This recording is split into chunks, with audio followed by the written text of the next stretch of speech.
Who are we truly? How many times have you asked yourself, who am I really? We live in a world that measures us by achievements, applause, and external standards, but deep down, many of us carry a silent wound.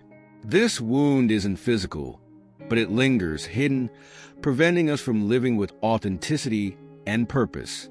It's like walking with a misaligned compass, unsure of where to go because we don't understand who we are or what we truly want. Without clear internal answers, we become subject to external opinions, like leaves in the wind, accepting praise or criticism without question, and losing touch with our deepest values. But is this cycle of doubt and confusion inevitable? Or can we discover the freedom of knowing who we are, both inside and out? Let's explore this journey together. From the emptiness of disconnection to the power of true authenticity. Lost amid the voices of the world, we live surrounded by voices that, every day, tell us who we should be. These are the expectations of society, comments on social media, family opinions, and cultural standards. These voices create a constant noise that prevents us from hearing something essential, our own voice. Amid this whirlwind, we end up confusing who we are with what others expect us to be. But what happens when we base our identity on external echoes? The problem begins when we allow the opinions of others to become a distorted mirror of ourselves. When praised, we feel a false sense of security, believing that our worth depends solely on external approval. On the other hand, when criticized, we are consumed by doubt, allowing cruel words to define who we are. This cycle of validation and rejection leaves us vulnerable, constantly seeking applause and fearing the silence of disapproval. This behavior distances us from ourselves. We laugh at jokes we don't find funny, embrace trends that don't resonate with our values, and often abandon our true talents to fit into molds imposed by others. We lose connection with what makes us unique, as if navigating without a map, merely following the direction of the wind. However, this disconnection is not a final sentence. The first step to changing this dynamic is to acknowledge that it exists. We need to ask ourselves, why does the opinion of others weigh so heavily? Why can't we trust our own judgment? When we start reflecting on these questions, we realize that our identity does not need to be built from the noise around us, but from careful listening to who we truly are. This inner silence can be uncomfortable at first, but it is where we find the truest answers.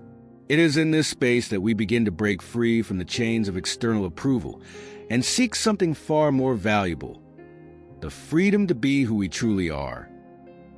Rebuilding the shattered mirror. The construction of our identity begins early, as a reflection shown to us by those who care for us. A loving gaze, words of encouragement, and emotional validation are the bricks that sustain the foundation of who we are. But what happens when that reflection is distorted or absent? When the mirror that should reveal our essence is shattered, we are left adrift, trying to piece it together while carrying invisible scars. Growing up in an environment where our emotions are not acknowledged, or where we are constantly criticized, creates cracks in our sense of self. When a parent insists on calling us weak for crying or ignores our sadness, we learn to distrust our own feelings. When our achievements are devalued or compared to others, we begin to believe we will never be enough. The reflection that should strengthen us instead weakens us, and each negative interaction pulls us further away from the truth of who we are. Rebuilding this shattered mirror is a long but achievable process. It begins with the courage to look at the scattered fragments and accept that some pieces will need to be replaced. Facing the pain of the past is not easy, but it is necessary. For this, we need new reflections. People or situations that reveal aspects of ourselves that we may have forgotten or never known.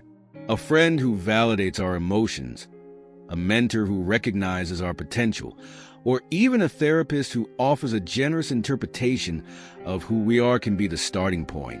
But reconstruction is not limited to external help. We must learn to become the mirror we never had.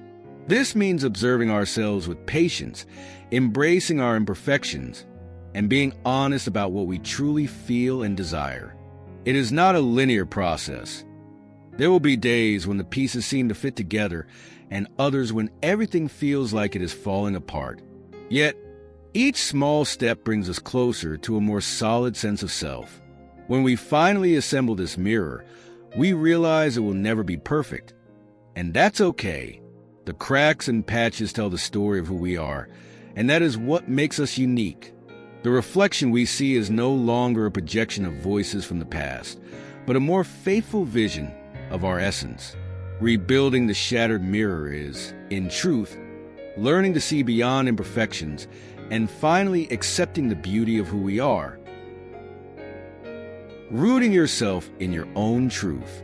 After navigating the chaos of external noise and piecing together the fragments of a shattered mirror, we reach an even more challenging step: rooting ourselves in our own truth.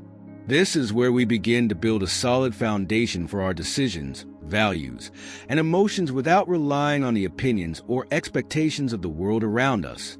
But what does it mean to live rooted in your own truth? Above all, it means knowing and accepting who you are, and that is no simple task. For many, this process involves peeling away layers of self-deception, imposed beliefs, and masks worn for years to please others. Rooting yourself requires the courage to look inward and ask difficult questions. What are my true values? What really matters to me?